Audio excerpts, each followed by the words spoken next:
She cleaned the billionaire's office for 5 years until he discovered she was the anonymous donor who saved his company. Simone Brooks is invisible. For 5 years, she's cleaned Jace Carter's office while he sleeps a ghost he's never once looked at, never once seen. She empties his trash at midnight, polishes his desk at 2 a.m., waters the plant his mother gave him at 4. She knows everything about his life. He doesn't know her name until tonight. Tonight he stayed late and caught her standing in his office, staring at the framed newspaper article on his wall, the one about the anonymous donor who saved his company 2 years ago with $1.8 million. She didn't hear him walk in, didn't see him watching her touch the glass like it meant something, didn't know that this morning. His security team finally traced the donor, the cleaning lady who's been invisible for 5 years, the woman who saved his world and never said a word. Welcome to our channel, where we bring you emotional stories that stay with you.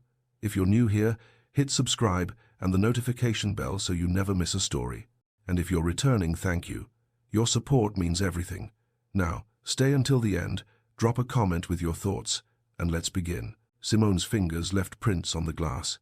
She pulled her hand back, grabbed the microfiber cloth from her cleaning cart, wiped the frame carefully, erasing evidence she'd touched it. The newspaper article gleamed under his desk lamp, the only light in the office at 11:47 p.m. Miracle recovery. Tech giant survives hostile takeover.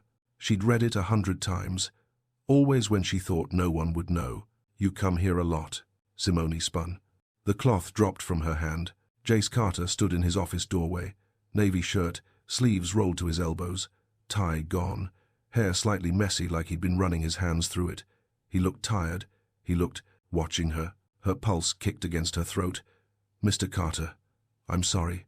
I didn't know you were still here. I can come back. Don't. He stepped inside, closed the door behind him. I want to talk to you. The room suddenly felt small. He'd never been here during her shift.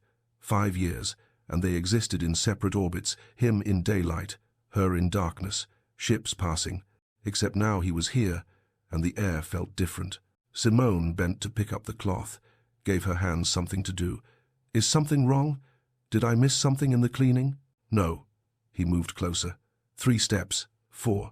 Everything's always perfect. The way you organize my desk. Pen on the left, papers squared. You water the ficus every Thursday. Her hands went still. He noticed that? You straighten the photo of my parents, he continued, voice quieter now. The frame gets crooked. I move it during the day. By morning, it's perfect again. Simone's chest tightened. She thought she was invisible. Background. Someone people looked through, not at. Mr. Carter. Jace. He stopped in front of her, close enough she could smell his cologne, something clean, expensive. I've been staying late for 3 weeks now. Working, I told myself. But really, I was waiting. For what? To see you. The words landed in her stomach, spread heat through her ribs. She took a step back, hit the edge of his desk. Why? Her voice came out smaller than she wanted. Jace's eyes held hers. Hazel, she realized. She'd never been close enough to notice before. Because I need to know something, and I think you're the only person who can tell me. Her throat went dry. I don't understand. He moved to his desk, opened the top drawer, pulled out a manila folder, set it down between them. The label read, Donor Investigation, Confidential. Simone's lungs forgot how to work. 2 years ago, Jace said slowly, when my company was about to collapse, someone saved us. Anonymous transfer. $1.8 million. No name, no explanation, just a note that said, for the workers. She couldn't move, couldn't breathe, couldn't look away from that folder. I've been searching ever since. His voice was steady, but something underneath it wasn't. Private investigators, forensic accountants. The money was clean, untraceable, routed through 3 different accounts, 2 law firms, offshore holding, professional work. Simone's hands gripped the edge of the desk behind her. My director of security is very good at his job, Jace continued. It took him 2 years, but he found the source account, the original transfer. He opened the folder, pulled out a single sheet of paper. It came from a divorce settlement, a woman who'd just been left by her husband, who had a 3-year-old daughter, who worked night shift at Summit Building Services. He turned the paper toward her. Her name was highlighted in yellow, Simone Marie Brooks. The office tilted. Her vision blurred at the edges. "Tell me I'm wrong," his voice cracked. "Tell me it's a mistake. Tell me it's not a mistake." The words came out before she could stop them. Quiet, steady, true. Jace went completely still. Simone forced herself to breathe. In, out, in. The divorce settlement was $2.1 million. I kept $300,000 for my daughter, for college, for emergencies. The rest, her voice caught. 180 people were going to lose their jobs. I cleaned their desks every night. I knew their names, saw pictures of their kids. I couldn't let them lose everything. You gave away nearly $2 million. His voice was hoarse. I gave away money I never expected to have. She met his eyes, forced herself not to look away. My ex-husband cheated, got caught. His family has money. They paid me to go away quietly, to not make a scandal. Her laugh came out bitter. I was going to use it to go back to school, get my degree. But then your company was in trouble, and I couldn't watch it happen.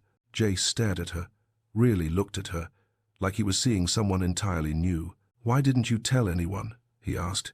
"Because it wasn't about me." Simone's hands shook. She pressed them flat against the desk.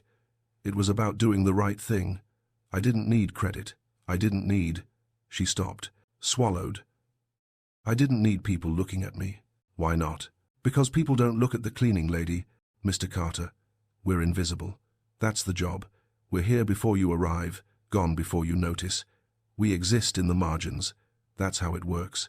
That's not how I see you." The words hung between them. Simone's pulse hammered. "You didn't see me at all until 3 weeks ago." "I know." He stepped closer. One hand came up, hesitated, then gently cupped her face. His thumb brushed her cheekbone. "And I will regret that for the rest of my life." Her breath hitched. His other hand found hers, held it carefully, like something precious. "You saved my company. You saved my employees. You saved everything I've built, everything my father and grandfather built, and you did it anonymously. You did it because it was right." His voice dropped. "Do you have any idea how rare that is?" Tears burned behind her eyes. She fought them back. "I've been looking for you for 2 years, Jace said. "I wanted to thank you, to tell you that what you did mattered, that it changed everything. And you were here, every single night, walking past me in hallways, cleaning my office, caring for the things I care about." His hand tightened on hers.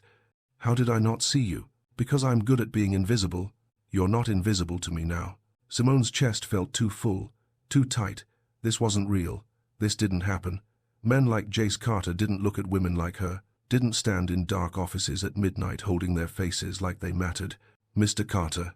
"Jace, this isn't—" She pulled back slightly. His hands fell away. "You're grateful. That's what this is. You found your donor, and you're grateful. And that's fine. That's good. But don't—" Her voice cracked. "Don't confuse gratitude with anything else." His expression shifted. Something fierce moved behind his eyes. "You think this is gratitude? What else would it be?" 3 weeks ago, before I knew any of this, I started staying late." He took a breath. "I told myself it was work, but it wasn't. It was you. The way you hum when you think no one's listening. The way you reorganize my bookshelf by author because you know that's how I like it. The way you leave my coffee mug on the left side of the desk, handle facing out, because you noticed that's where I reach for it." Simone's throat closed. "I was falling for you before I knew what you'd done," Jace said quietly. "This just makes me understand why. You don't know me. I know you gave away your future to protect strangers. I know you care for things that belong to other people like they're your own. I know you're kind and brilliant, and you see the world in a way most people don't." He paused. "I know I want to know everything else." Her heart was doing something painful in her chest. "I'm the cleaning lady. You're the woman who saved my world. Those things aren't the same." "No," he agreed. "One is a job. The other is who you are." Simone pressed her palms against her eyes. This was too much, too fast, too impossible. "I need to finish my shift." She moved toward her cleaning cart, put distance between them. "You should go home, Mr. Carter. It's late." "Simone." She stopped, didn't turn around. "I'm not going to push," he said, "but I need you to know something. What you did giving that money, it wasn't just generous, it was brave, and you deserve to be seen for that, whether you want to be or not." She heard him move toward the door, heard it open. "I'll be here tomorrow night," he added. If you want to talk. Then he was gone. Simone stood alone in his office, surrounded by the things she'd cared for in secret for 5 years. The ficus she watered, the books she organized, the desk she polished, the newspaper article on the wall she'd touched 100 times when no one was watching. Her hands were shaking. Outside the window, the city glittered. 1 a.m. now. Hours left in her shift. She had 3 more floors to clean, trash to empty, bathrooms to scrub. But for the first time in 5 years, she didn't feel invisible. She felt terrified, because being invisible was safe. Being invisible meant no one could hurt you, no one could leave, no one could look at you and decide you weren't enough. Jace Carter was looking at her now, and she had no idea what to do about it. Quick pause if you're feeling this story. Hit the HYP so others can find it. Comment where you're watching from. Now, back to the story. Simone didn't go back to his office the next night. She cleaned the 12th floor instead, rerouted her schedule, told her supervisor she'd swap routes with Maria. Maria didn't ask questions, just nodded and took the executive floor. Simone scrubbed conference rooms, emptied break room trash, vacuumed cubicles, kept her head down, stayed invisible. It worked for 3 days. On Thursday night, she found him waiting in the 12th floor break room at midnight, sitting at one of the small tables. 2 cups of tea in front of him. Her cart stopped rolling. Maria said, "You switched routes," Jace said. "No greeting, just that. I figured you'd end up here eventually." Simone's grip tightened on the cart handle. "You shouldn't be here, neither should you. This isn't your assigned floor. I'm allowed to swap. You're allowed to run from me too." He pushed one of the cups toward the empty chair across from him. "But I'm allowed to follow." Her heart did that painful thing again. "Mr. Carter, if you call me Mr. Carter one more time, I'm going to start calling you Miss Brooks in the most obnoxious, formal voice I can manage." His mouth quirked, almost a smile. "Try me." Despite everything, her lips twitched. She shouldn't sit down, should push her cart past him, finish her route, go home to her apartment where her daughter was sleeping, and her life made sense. She sat down. The tea was still hot, some kind of herbal blend. Chamomile, maybe. "Honey, you remembered," she said quietly. "You mentioned it once, 3 weeks ago. Said you drink chamomile tea before bed because it helps you sleep after working nights." Simone's chest tightened. "You remember what I said 3 weeks ago?" "I remember everything you've said." He wrapped his hands around his own cup. "You take your daughter to the library every Saturday morning. She wants to be a marine biologist. You grew up in Atlanta but moved here for your ex-husband's job. Your favorite food is your grandmother's peach cobbler, but you can never get the crust right. You sing along to Mary J. Blige when you clean, but only when you think no one's listening." She stared at him. "You're not invisible to me, Simone." His voice was soft, steady. "You never were. I just wasn't paying attention. I am now." The break room felt too small, too warm. The fluorescent lights buzzed overhead. "Why?" The question came out raw. "Why does it matter? Why do I matter?" Jace set down his cup, leaned forward. 3 years ago, my father died. Heart attack. Sudden. I inherited a company I wasn't ready to run. Then the hostile takeover happened. Investors pulled out. We were drowning." He paused. "I thought I'd lost everything he built. Everything that mattered." Simone's throat ached. Then the money came. Anonymous. Impossible. Like a miracle. His eyes found hers. "I spent 2 years trying to find the person who saved us. Not because I wanted to repay them, though I do, but because I needed to understand what kind of person does that. Who gives away nearly $2 million and asks for nothing? Someone who had more than they needed," she said quietly. "Someone who saw people hurting and couldn't stand it." He shook his head. "That's not common, Simone. That's not normal. Most people walk past pain every day. They see it. They feel bad about it. Then they go home and forget." Her hands wrapped around the warm cup. "You didn't forget," Jace continued. "You saw 180 people who were going to lose their jobs, and you gave away your future to protect them. You didn't know me, didn't know most of them, but you cared anyway. It was the right thing to do. It was an extraordinary thing to do." His voice dropped. "And the fact that you don't see that makes me want to spend every day showing you." Simone's vision blurred. She blinked hard. "You don't owe me anything. This isn't about owing. This is about—" He stopped, ran a hand through his hair. "I haven't been able to stop thinking about you. Before I knew about the donation, before I knew anything except that you make my world better, just by being in it. I clean your office. You do it like it matters. Like the things in that room are worth caring for. He leaned closer. Do you know what that feels like? To have someone treat your space, your things, your life, like they're worth that kind of attention. Her breath caught. My ex-wife used to tell me I cared too much about the company, Jace said, that I was married to my work. She left 2 years ago, moved to Seattle, married a software engineer. He smiled, but it didn't reach his eyes. She was probably right. I do care too much. But you care about things that belong to strangers. You water a plant because someone's mother gave it to them. You straighten a photo because you know it matters to someone. That's just being decent. That's being extraordinary. His hand moved across the table, stopped just short of touching hers, and I would really like the chance to know you better, if you'll let me. Simone looked at his hand. At the space between his fingers and hers, such a small distance, such an impossible gap. I have a daughter, she said. She's 7. Her name is Kennedy. She's the most important thing in my world. I'd like to meet her, if that's okay. I work nights. I sleep during the day when she's at school. Our schedule is complicated. I'll work around it. I don't have a degree. I clean offices for a living. I don't care. Your family will. My family doesn't get a vote. Simone's eyes burned. Why are you doing this? Because you saved my world, and now I'd like to be part of yours. He finally closed the distance. His hand covered hers, warm, steady, real. If you'll let me. She should say no, should pull her hand back, should protect herself and her daughter from the inevitable moment when he realized she wasn't enough. When the novelty wore off and he saw what everyone else saw, a single mother with a high school diploma who scrubbed toilets for minimum wage. Okay, she whispered. His expression shifted. Relief, joy, something deeper. Okay? She nodded. Didn't trust her voice. Jace's thumb brushed across her knuckles. Can I take you to dinner? I work nights. Breakfast then, after your shift. There's a diner 2 blocks from here that opens at 6.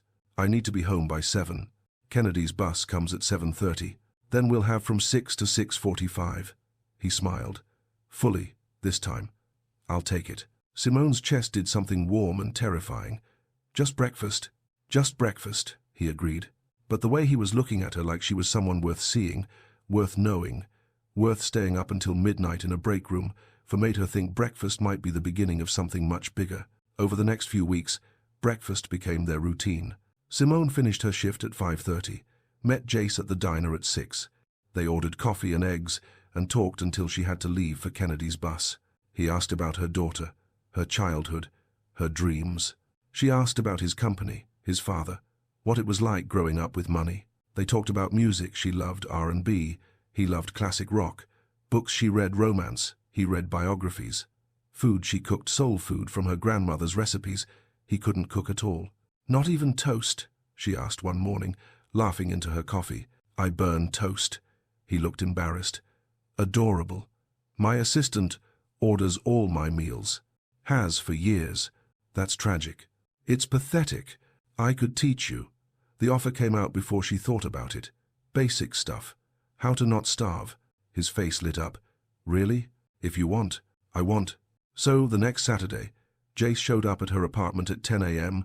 with grocery bags and no idea what to do with them. Kennedy answered the door, stopped, stared up at the tall white man holding vegetables. You're Mr. Carter, she said matter-of-factly. Mama said you're her friend. I am. Jace crouched down to her level. You can call me Jace. You must be Kennedy. I'm 7. She held up 7 fingers like proof. Are you here to learn to cook? Mama says you're bad at it. Kennedy. Simone appeared behind her daughter, face warm. She's not wrong. Jace grinned. I'm very bad at it.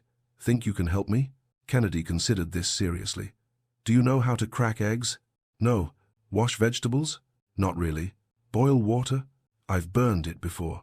Kennedy's eyes went wide. How do you burn water? I'm impressively incompetent in the kitchen. Kennedy giggled, took his hand.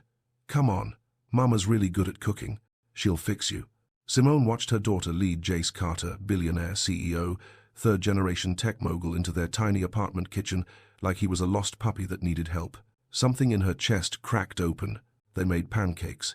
Jace measured flour wrong 3 times. Kennedy supervised with the seriousness of a drill sergeant. Simone laughed so hard she cried.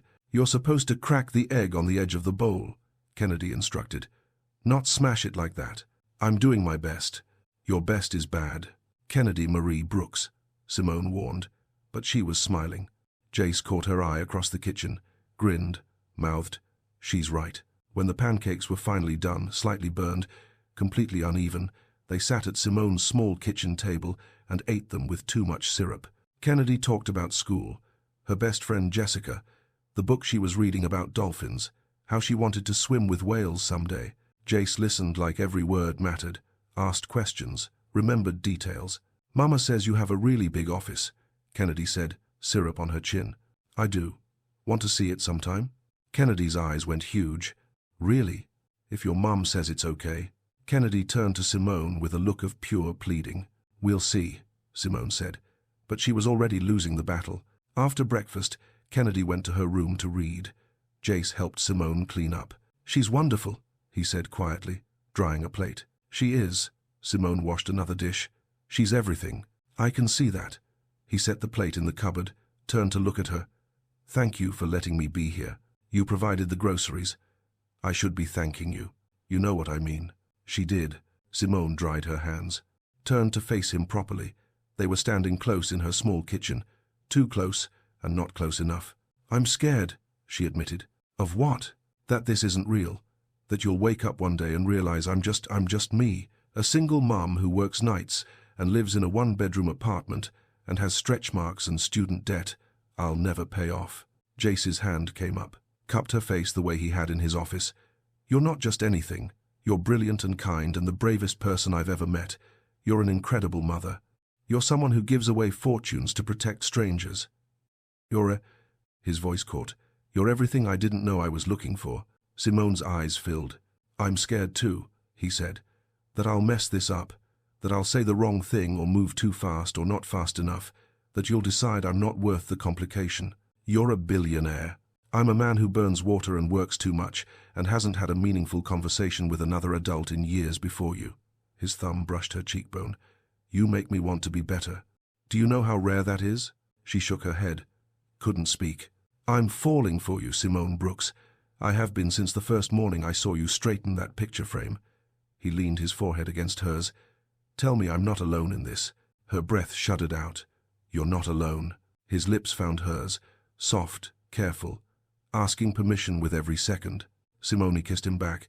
Let herself believe just for this moment that this was real, that she deserved this, that maybe, just maybe, she was worth being seen. The kiss ended slowly, like neither of them wanted it to. Jace pulled back just enough to look at her. His hand still framed her face. "That okay?" "More than okay." Her voice came out breathless. Kennedy's door opened down the hall. They stepped apart quickly, though not quickly enough, based on the knowing look on her daughter's face when she appeared in the kitchen doorway. "Were you guys kissing?" Kennedy asked. Simone's face went hot. "Kennedy, because that's what people do when they like each other. Jessica's mom has a boyfriend and they kiss all the time. It's gross, but also kind of nice." Jace coughed into his hand, trying not to laugh. "Your mom and I," he started. "Like each other," Kennedy finished. "I know. You look at her the way Prince Eric looks at Ariel in the movie, all soft and smiley." "Kennedy Marie." "It's fine, Mama," Kennedy shrugged. "He's nice, and he can't cook, so he needs us." She looked at Jace seriously. "You're going to keep coming around, right? If your mum wants me to." "She does. She smiles at her phone now when you text. She didn't used to smile at her phone." Simone wanted the floor to open up and swallow her whole, but Jace was grinning, full-on grinning. Good to know. Over the next few weeks, Jace became part of their routine. Saturday morning cooking lessons, Sunday afternoon trips to the aquarium because Kennedy was obsessed with marine life, weekday breakfast at the diner after Simone's shift. He met her co-workers, the other women who worked night cleaning, Maria, Tasha, Gloria. They eyed him suspiciously at first. "You're the boss man," Gloria said bluntly, arms crossed. "What are you doing with our Simone?" "Falling in love with her," Jace answered. Simple, honest. The women exchanged looks. "He feed you that line?" Tasha asked Simone. "He means it," Simone said quietly. Maria studied Jace for a long moment. "You hurt her. We know where you work." "Understood." And we have keys. Noted. Gloria's expression softened slightly. You treat her right, and we won't have problems. I plan to. They accepted him after that, slowly. But it happened. The problem started when Jace's family found out. His brother Connor showed up at his office on a Wednesday afternoon. Didn't knock. Just walked in. We need to talk. Jace looked up from his laptop. About what? About the fact that you're dating the cleaning lady. The temperature in the room dropped. Her name is Simone, Jace said evenly. I don't care what her name is. Connor sat down uninvited. Do you have any idea how this looks? The CEO of Carter Enterprises dating someone who scrubs toilets for minimum wage. She's also the person who saved this company with her own money. Which makes it worse. Now it looks like you're dating her out of obligation. Or guilt. Or, I'm dating her because I love her. Connor stopped, stared. You what? I love her. She's brilliant and kind and an incredible mother. She makes me laugh. She makes me want to be better. And yes, she works as a cleaner. So what? So what? Connor's voice rose. So the board is going to lose their minds. So investors are going to question your judgment. So this is a PR nightmare waiting to happen. Then let it happen. Jace. I'm not ending this, Connor. I'm not walking away from her because you're worried about optics. This isn't about optics. This is about protecting what Dad built. Simone protected what Dad built. Jace stood. She gave away $2 million to save this company when we were going under. Where were you? Where was the board? Where were the investors? Connor's jaw tightened. That's not fair. None of this is fair. But I'm not letting you or anyone else make her feel less than because of her job. She's worth 10 of most people I know. You're thinking with your heart instead of your head. For the first time in years, yeah, I am. Jace moved toward the door, opened it. Now get out of my office. Connor stood slowly. This is a mistake. Then it's my mistake to make. After Connor left, Jace sat at his desk, looked at the newspaper article on his wall. The ficus Simone watered every Thursday. The books she organized by author. He told his brother the truth. He loved her. Now he just needed to figure out how to protect her from the fallout. Simone knew something was wrong the moment Jace walked into the diner Friday morning. His smile was tight, his shoulders tense. He ordered coffee but didn't drink it. What happened? She asked. Nothing. Jace, he sighed, rubbed his face. My brother found out. About us. Her stomach dropped. And he thinks it's a mistake. That I'm dating you out of guilt or obligation. That it looks bad for the company. The words landed like stones. Heavy, sharp. Maybe he's right, Simone said quietly. He's not. Maybe I am a mistake. Her hands wrapped around her coffee cup. Maybe this is too complicated. Your family, your company, your world, I don't fit in any of it. You fit in my life. That's all that matters. Is it? She looked up at him. What happens when your board finds out? When investors start asking questions? When people start talking? I don't care what people say. I do. Her voice cracked. I have a daughter, Jace. I can't be the reason you lose everything your father built. I can't be the scandal that ruins your reputation. You're not a scandal. You're the woman I love. The words should have made her happy. Instead, they made her chest ache. You love who you think I am, Simone said. Some kind of hero who saved your company.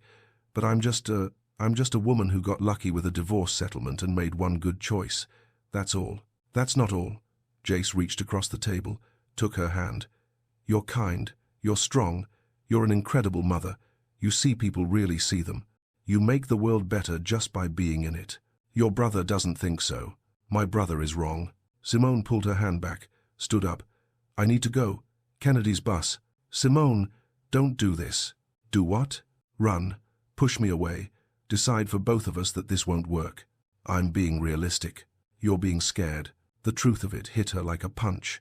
She was scared, terrified, because every time she let herself believe this was real, a voice in her head whispered that it couldn't be. That men like Jace Carter didn't end up with women like her. That this was temporary.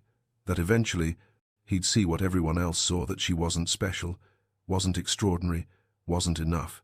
I have to go, she said again. This time, he didn't stop her. Simone avoided him for a week, switched routes again, worked different floors, didn't answer his texts except to say she needed space. Kennedy noticed immediately. Where's Jace? She asked Saturday morning. He's busy, baby. Is he coming to the aquarium tomorrow? Not this week. Kennedy's face fell. Did you guys break up? We're just taking a break. Why? It's complicated. That's what adults say when they're being dumb. Kennedy crossed her arms. He makes you happy, Mama. Why would you stop seeing him? Because I'm scared. Because his family hates me. Because I don't belong in his world. Sometimes things don't work out, baby. But you didn't even try. Kennedy stormed to her room, slammed the door. Simone sat alone in her living room, stared at her phone. 12 unread messages from Jace. She opened the most recent one. I'm not giving up on us, but I need you to stop giving up on yourself. Her eyes burned. On Thursday night, Simone finished her route early, found herself standing outside Jace's office at 2 a.m. The door was closed, light off. He wasn't there. She used her master key, let herself inside. Everything was exactly as she'd left it. Pen on the left, papers squared, books organized by author, ficus, healthy and green. The newspaper article still hung on the wall. She touched the frame, let her fingers rest on the glass. I knew you'd come here eventually. Simone spun. Jace stood in the doorway, still dressed, like he'd never gone home. What are you doing here? She asked. Waiting for you. He stepped inside, closed the door. I've been here every night this week. 2 a.m. Just in case. Her throat closed. Jace, I talked to my board today, he said. Called an emergency meeting. Told them about you, about the donation, about us. Simone's heart stopped.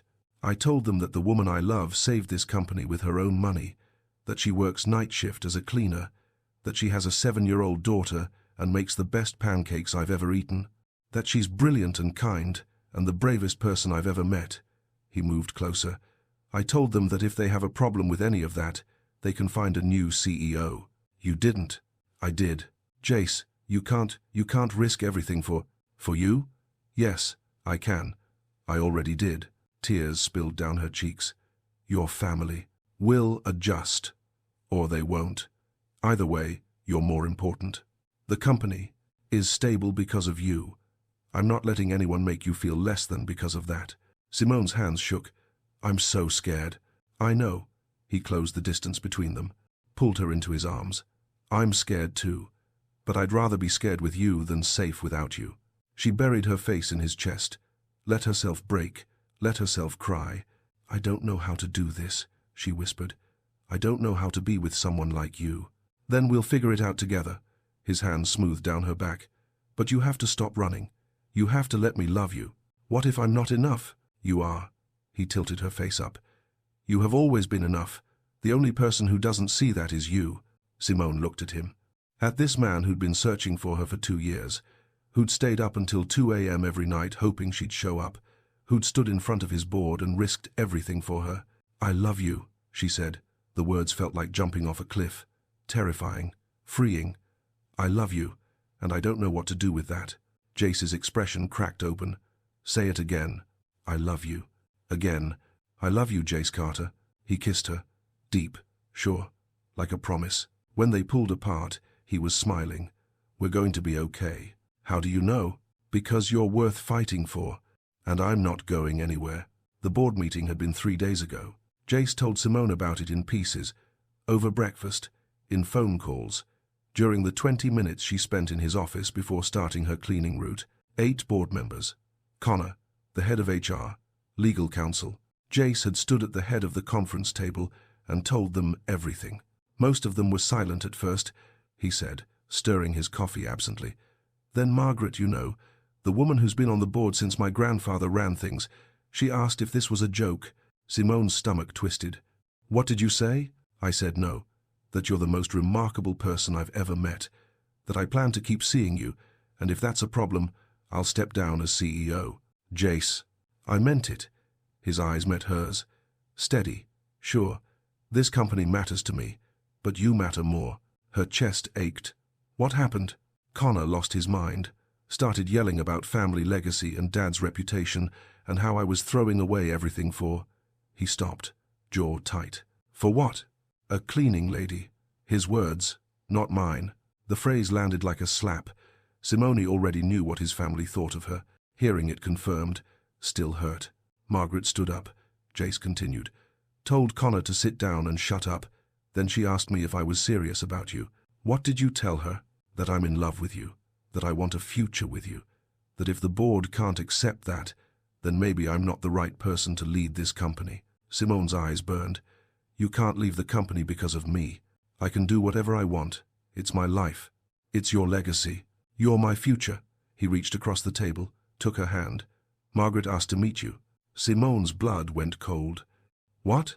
She wants to have coffee.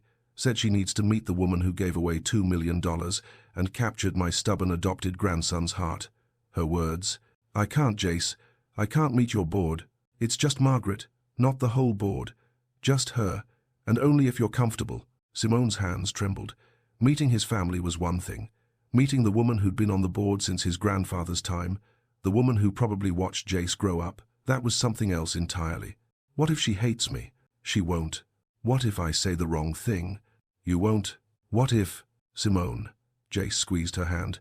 You don't have to do this. I'll tell her no. But I think you might like her, and I think she'll love you. Simone wanted to say no.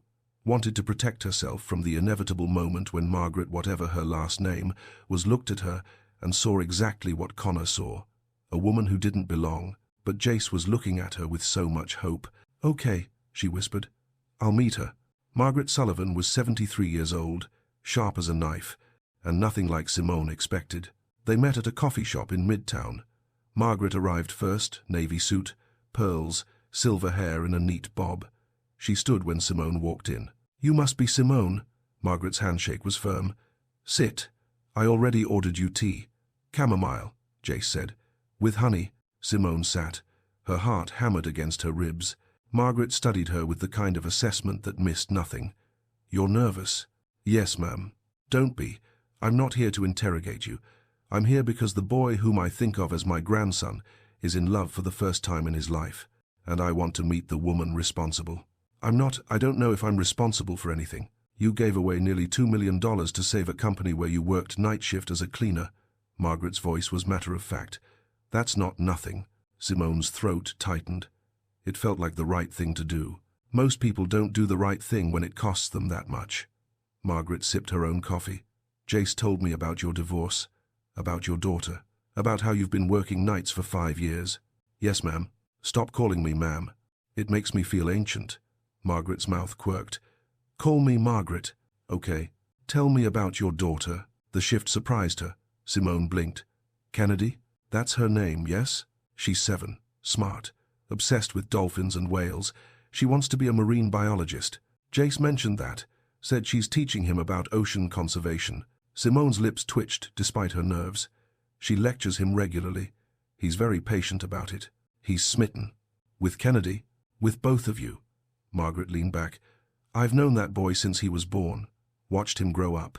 Watched him take over his father's company too young. Watched him work himself half to death trying to prove he was worthy of the legacy. Simone didn't know what to say to that. He's never brought a woman to family dinner, Margaret continued. Never talked about anyone the way he talks about you. Never looked at anyone the way he looked at you in that board meeting. How did he look?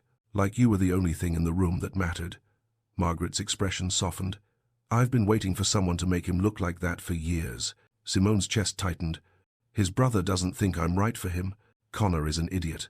The bluntness of it startled a laugh out of Simone. Margaret smiled. Connor thinks success looks like expensive suits and graduate degrees. He doesn't understand that real character shows up in different ways, like working night shift to support your child, like giving away a fortune to protect strangers, like loving a man enough to be terrified he'll get hurt because of you. Simone's eyes burned. You're scared, Margaret said gently, that you don't belong in his world, that people will judge you, that eventually he'll realize you're not enough. Yes, the admission came out broken. I'm going to tell you something my husband told me 60 years ago when I married into his family. Margaret leaned forward. The people who matter don't care about where you came from. They care about who you are. And who you are, Simone Brooks, is someone extraordinary. Tears spilled down Simone's cheeks. You saved my Jace company.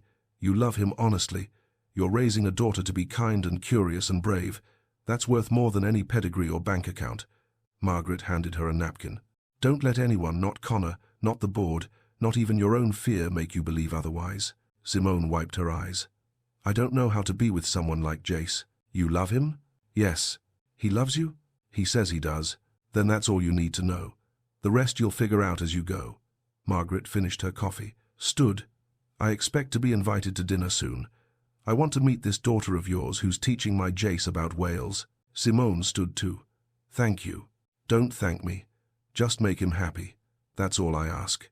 I'll try. You already are. Margaret squeezed her hand. Welcome to the family, Simone. Then she left. Simone stood alone in the coffee shop, hands shaking, heart too full. For the first time, she let herself believe it might actually be real.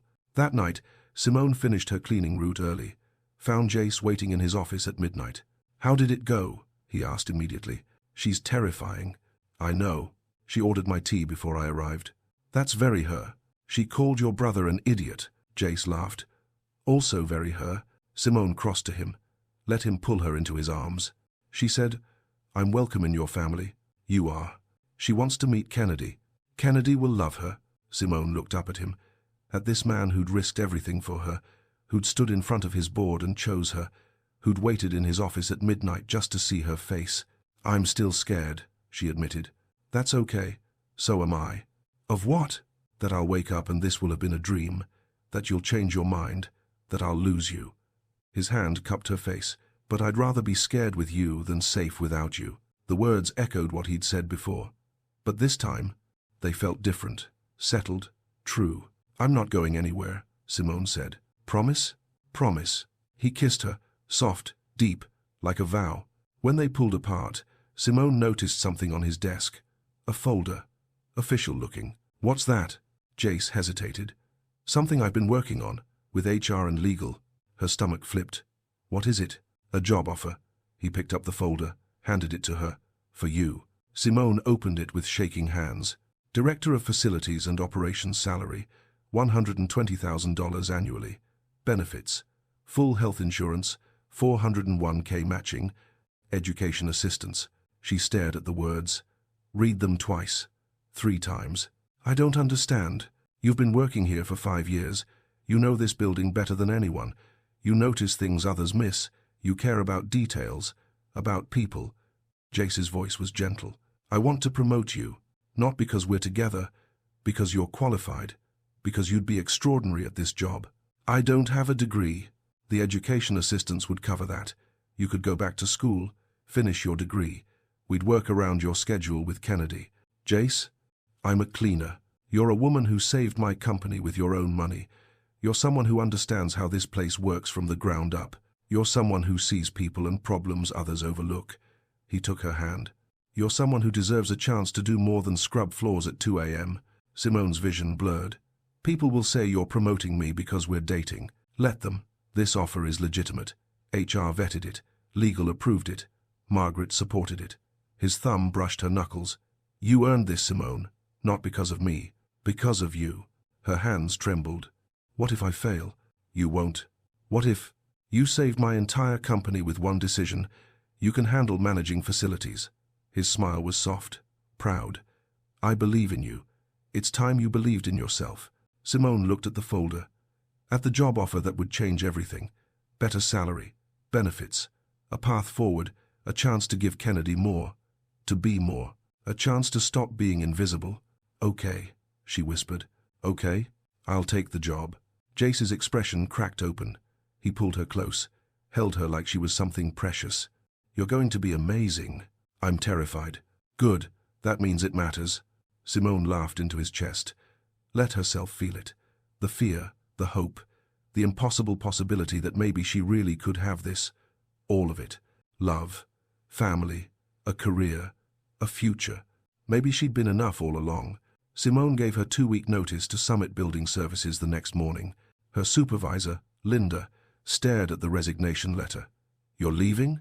I got a job offer. At Carter Enterprises. Doing what? Director of Facilities and Operations. Linda's eyebrows shot up. From cleaning to director? I know it sounds. It sounds like you're moving up in the world, girl. Linda smiled. Good for you. But not everyone was happy about it. Maria cornered her in the break room that night. Is this because of him? The boss man? It's because they offered me a job. A job you're only getting because you're sleeping with the CEO. The words stung even though Simone had expected them. The offer went through HR. Legal. The board approved it. Of course they did. He's the CEO. What's he going to do, say no? Maria crossed her arms. Come on, Simone. You're smarter than this. He's using you. He's not. How long until he gets bored? Until you're not new and exciting anymore? What happens then? You'll have left your real job for one that disappears the second he moves on. Simone's hands clenched. It's not like that. It's always like that with men like him. Maria's voice softened slightly. I'm not trying to hurt you. I'm trying to protect you. Rich guys don't end up with cleaners. They play around, have their fun, then marry someone from their world. Jace isn't like that. How do you know? Because I know him. You've known him for 2 months. I've been cleaning his office for 5 years. I've watched him work until 3 a.m. trying to save this company. I've seen how he treats people when he thinks no one's watching. He's kind. He's honest. Her voice cracked. He's the real thing, Maria. Maria studied her for a long moment. I hope you're right. So do I. Simone's first day as Director of Facilities and Operations was a Tuesday. She wore a navy dress Kennedy helped her pick out, straightened her hair, put on makeup, tried to look like someone who belonged in an office instead of cleaning one. Her new office was on the 8th floor, small but real. Desk, computer, window, her name on the door. Simone Brooks, Director of Facilities and Operations. She stood in the doorway, staring at the nameplate. You going to go in, or just stand there all day? Simone turned. Margaret stood behind her, eyebrow raised. I'm going in. Good. You have a meeting in 20 minutes. Department heads. They'll want to meet you. Simone's stomach dropped. Already? No time like the present. Margaret walked past her into the office, sat down in one of the visitor chairs like she owned the place. Sit. Simone sat behind her desk. It felt surreal. You're going to hear things today, Margaret said. People are going to question whether you earned this position, whether you're qualified, whether you're only here because of Jace. I know. What are you going to do about it? Prove them wrong. How? Simone took a breath. By doing my job. By showing them I understand this building, these people, these systems, better than anyone. By making changes that matter. By earning their respect. Margaret smiled. Good answer. Now here's what you need to know about the department heads. For the next 15 minutes, Margaret gave her a crash course in office politics. Who to trust, who to watch, who had been there since Jace's father ran things, who resented the new regime. Connor will be in the meeting, Margaret said. He'll try to undermine you. Don't let him.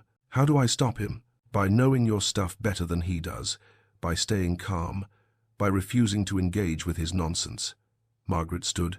You've got this. Simone, now go show them what you're made of.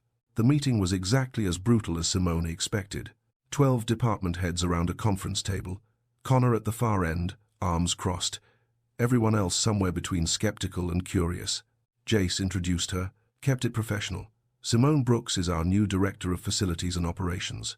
She brings 5 years of experience working in this building and a deep understanding of our operational needs. 5 years as a cleaner, Connor said. The room went silent. Yes, Simone said evenly. 5 years working night shift, which means I know this building better than most of you. I know which bathroom on the 14th floor has a leak. I know the HVAC system in the East Wing runs cold. I know the security protocol for the loading dock hasn't been updated in 3 years. I know because I've been here, paying attention, while most of you were home sleeping. A few people shifted in their seats.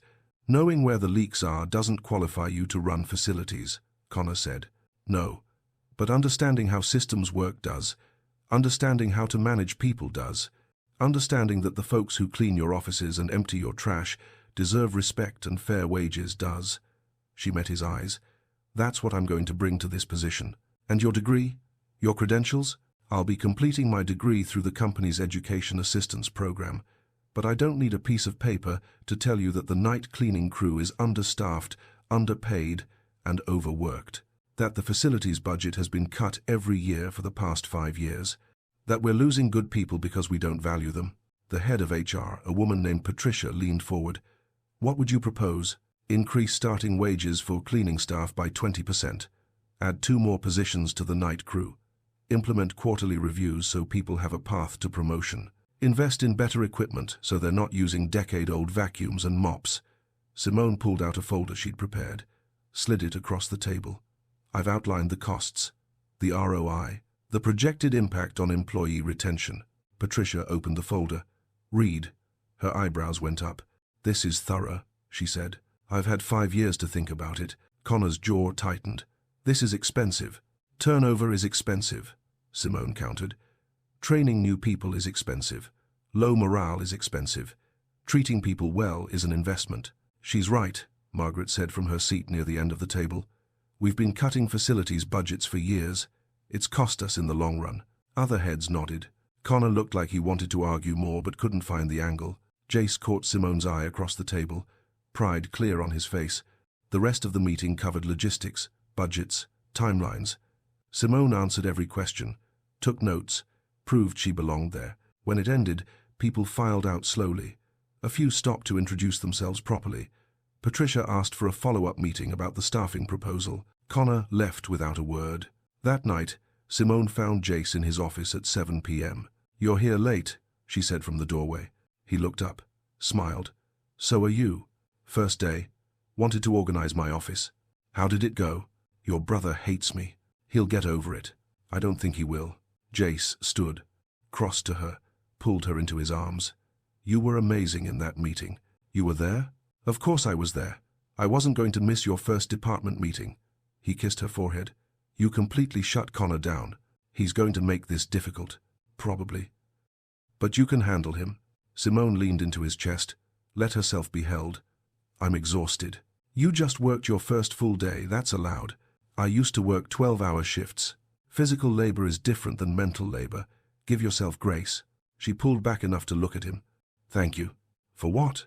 "For believing in me, for giving me this chance, for," her voice caught, "for seeing me when no one else did.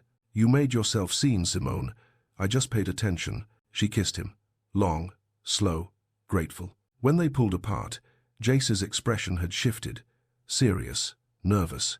"What?" she asked. "There's something I need to tell you." He took a breath. "The board wants to do a press release. About the anonymous donor. About you." Simone's blood went cold. "What?" "They want to announce it publicly, that you saved the company.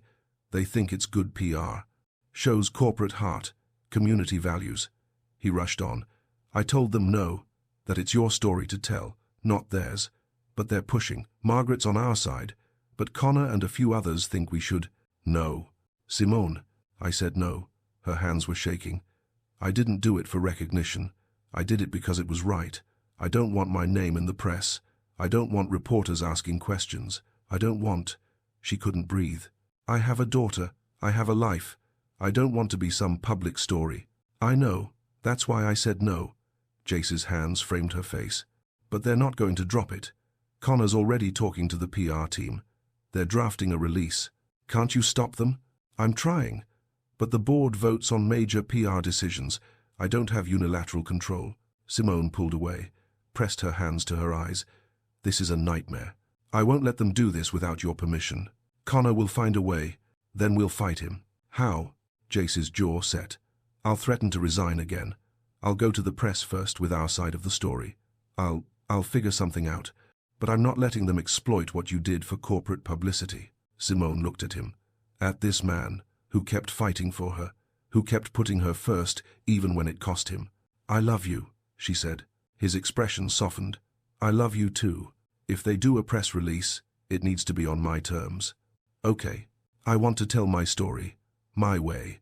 Not some sanitized corporate version." "Okay. And I want them to donate the money back." Jace blinked. "What?"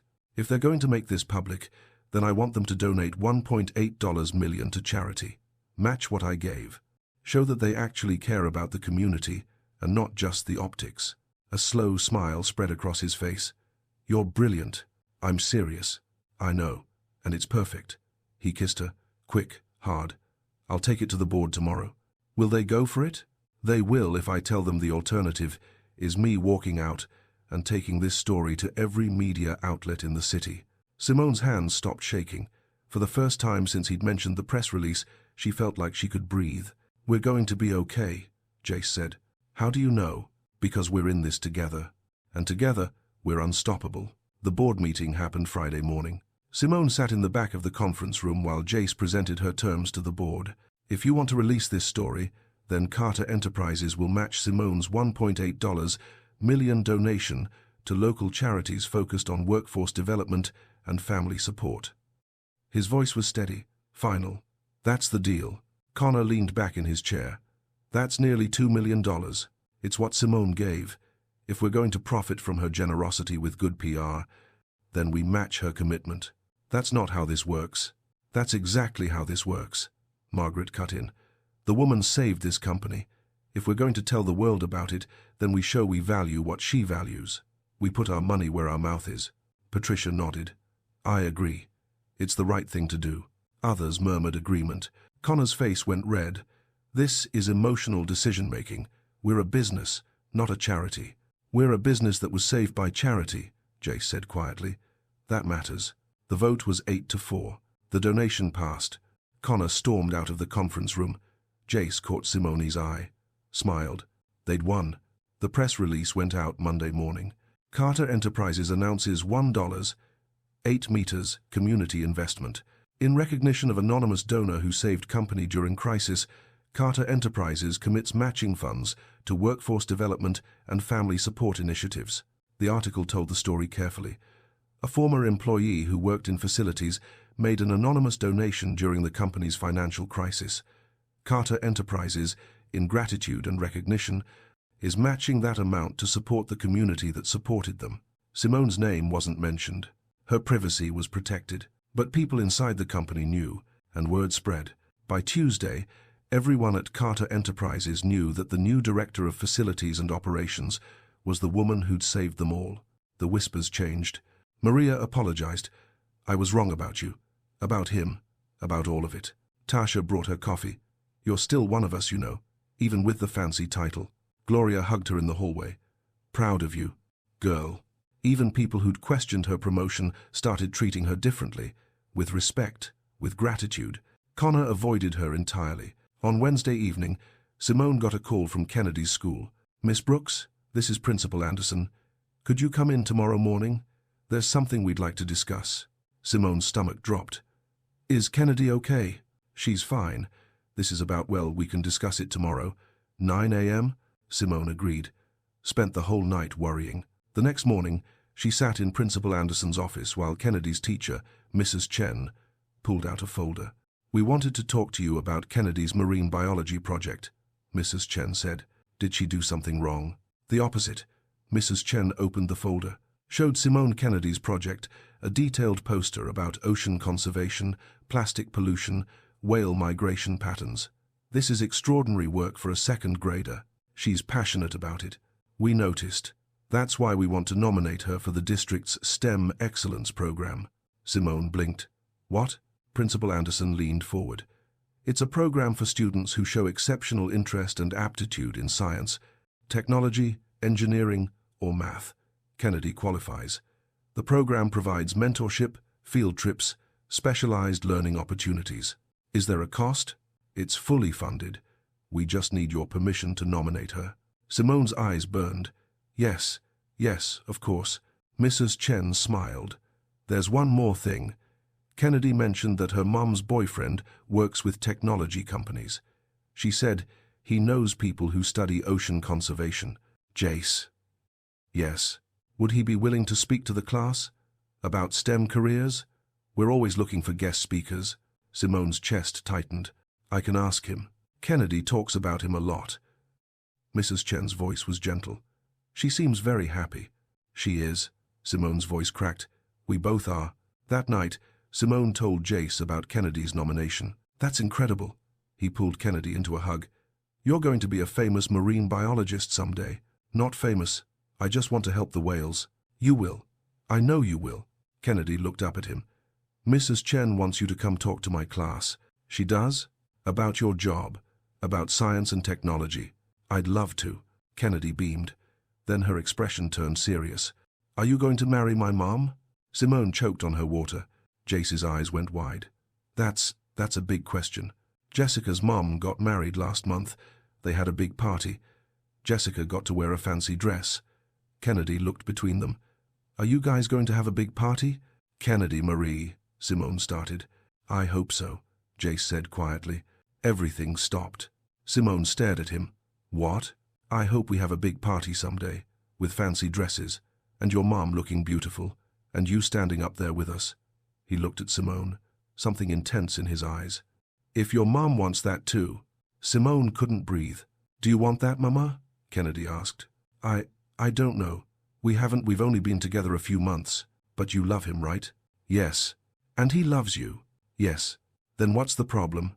Out of the mouths of 7-year-olds. Jace's hand found Simone's under the table, squeezed. No problem, Simone whispered. No problem at all. 2 weeks later, Jace showed up at Simone's apartment on a Saturday morning with flowers and nerves written all over his face. We need to talk, he said. Simone's stomach flipped. About what? Can Kennedy come out here for a minute? Why? Please. Simone called Kennedy from her room. Her daughter appeared, took one look at Jace's face, and grinned. Are you going to do it? Kennedy asked. Do what? Simone looked between them. What's happening? Jace took a breath, got down on one knee. Simone's world tilted. I've been thinking about this for weeks, he said, trying to plan the perfect moment, the perfect words, but Kennedy told me I was overthinking it. You were, Kennedy confirmed. She said I should just ask you, here, in your apartment, where we learned to cook together, where we became a family. His hand shook slightly as he pulled out a small box. Simone Brooks, you saved my company with your generosity. You saved my heart with your kindness. You made me believe in love I thought I'd never find. He opened the box. Inside was a simple, beautiful ring. Will you marry me? Simone's hands covered her mouth. Tears streamed down her face. Say yes, Mama, Kennedy urged. Please say yes. Yes. The word came out choked. Yes, yes, yes. Jace slid the ring onto her finger, stood, pulled her into his arms and kissed her like she was everything. Kennedy cheered. When they pulled apart, Simone was crying and laughing at the same time. I can't believe you planned this with my daughter. She's very persuasive, Jace said. I told him you'd say yes, Kennedy said proudly, because you smile all the time now, and you sing in the kitchen again, and you look at him like Prince Eric. Like who? From The Little Mermaid. You look at him like Ariel looks at Eric when she gets her voice back. Simone's chest cracked open, because her 7-year-old was right. She had gotten her voice back, her hope, her belief that she deserved to be seen, to be loved, to be chosen. I love you, she told Jace. I love you too. He kissed her forehead. Both of you. Kennedy wrapped her arms around both of them. We're getting married, Simone agreed. For the first time in years, maybe in her entire life, she felt like she was exactly where she belonged. The engagement announcement hit the company the following Monday. Most people were thrilled, sent congratulations, stopped by Simone's office with well wishes.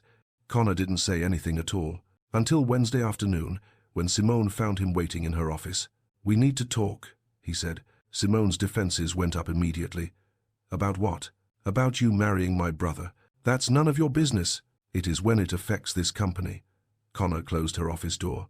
You're smart. I'll give you that. You played this perfectly. Started as a cleaner, made yourself indispensable, got promoted. Now you're marrying into the family. Quite the social climb. Rage flared hot in Simone's chest. Get out of my office. I'm not trying to insult you.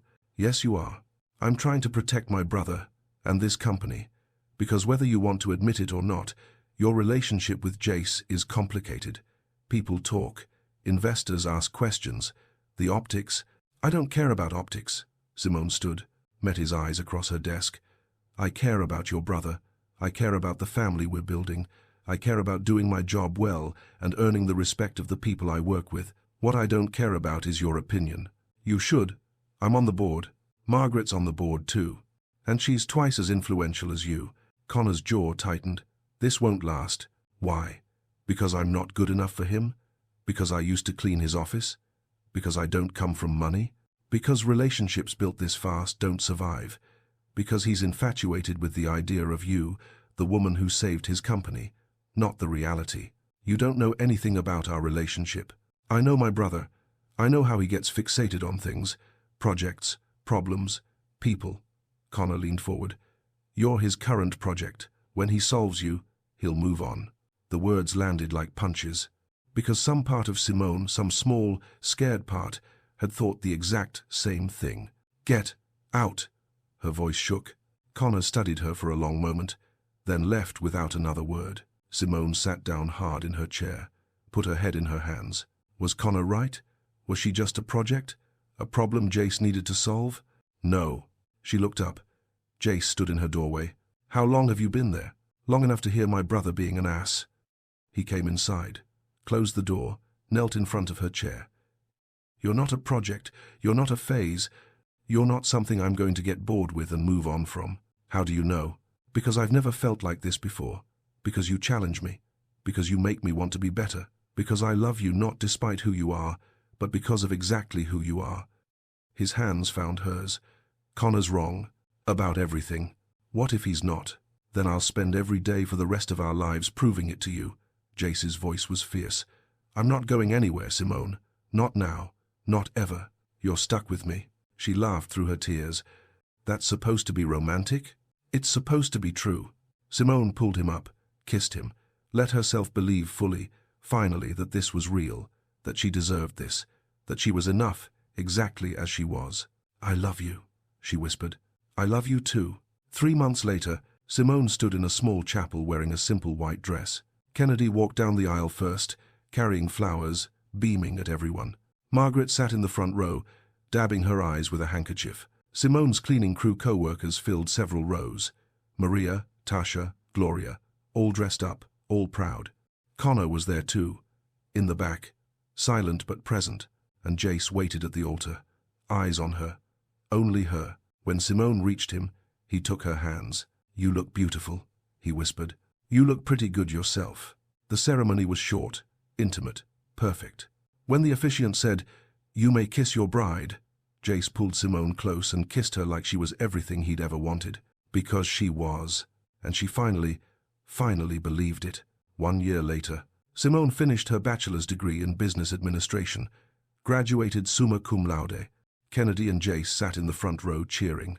2 years later, Kennedy got accepted into the district's advanced STEM program, spent a week at marine biology camp, came home talking about shark migration patterns and coral reef restoration. 3 years later, Simone launched a non-profit providing education and career development for service workers. Carter Enterprises was the primary sponsor. The first cohort, 10 people from her old cleaning crew, including Maria. 5 years later, Connor apologized, sat in her office, the bigger one she'd moved into as VP of Operations, and said he'd been wrong. About her, about Jace, about everything. She accepted his apology, not because she had to, because she'd learned that grace was stronger than grudges. 10 years later, Kennedy graduated high school, got accepted to Stanford's marine biology program, gave a speech at graduation about her mother, the woman who taught her that worth isn't measured by job titles or bank accounts, but by kindness, generosity, and courage. Simone cried through the entire thing. On their 10th wedding anniversary, Jace took Simone back to his office. It looked different now, remodeled, updated, but the newspaper article still hung on the wall, and the ficus, older, bigger, still sat in the corner by the window. Remember the first time I told you I was falling for you? Jace asked. You were waiting in a break room at midnight with chamomile tea. I was so nervous. Me too. I knew then, he pulled her close, that you were it for me, that I'd spend the rest of my life proving you were worth everything. You did that about 100 times over. Good, because I plan to keep doing it. He kissed her softly. Happy anniversary, Mrs. Carter. Happy anniversary. They stood in the office where it all began, where she'd cleaned in silence for 5 years, where he'd finally seen her, where everything changed. Simone looked at the newspaper article on the wall. Carter Enterprises, saved by anonymous donor. She wasn't anonymous anymore. She wasn't invisible. She was seen, loved, valued. She was enough. She always had been. What would you rate this story? Drop 0 to 10 inches the comments right now. If this story moved you, hit subscribe for more emotional journeys every week. And if it truly touched your heart, consider leaving a super thanks. Your support helps us create more stories like this. Every contribution, big or small, means the world. Ready for the next story? It's even more dramatic than this one. Click now. Thank you for being part of this journey.